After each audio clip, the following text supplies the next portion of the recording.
खैरे पक्षाचे ज्येष्ठ नेते, त्यांनी केलेल्या टीकेवर मला काहीही बोलायचं नाही आणि मी काहीही बोलणार नाही असं विरोधी पक्षनेते अंबादास दानवे म्हणाले। जी कारवाईची मागणी केली त्याबाबत पक्षप्रमुख निर्णय घेतील असं देखील दानवे म्हणाले। मला असं वाटतं चंद्रकांतजी खैरे साहेब आमच्या पक्षाचे ज्येष्ठ नेते आहेत, आमचे मार्गदर्शक आहेत। ते जे जे करतील त्याला मला तर होच म्हणावं लागेल, तर याच्यावरती मी काही बोलणार नाही। पण एवढी कडाडून टीका केल्यावर तुम्ही उत्तर देणार नाही? ज्येष्ठ आहेत ते, ज्येष्ठाविरुद्ध कसं बोलू मी? तुमच्यावर कारवाई करायला लावणार आहे मातोश्रीला? पक्षप्रमुख जो सांगेल ते ऐकायला मी तयार आहे। तुम्ही 4च महिने नंतर बघून येऊन म्हणतात।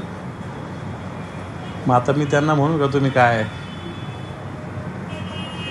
मला असं वाटतं मी शिवसेनेचा नेता आहे, हे सगळ्यात महत्त्वाचं आहे।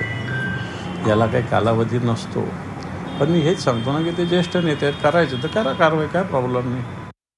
त्यामुळे पुढे आता दानवे खैरेंच्या वादाचं काय होतंय हे पाहणं महत्त्वाचं आहे।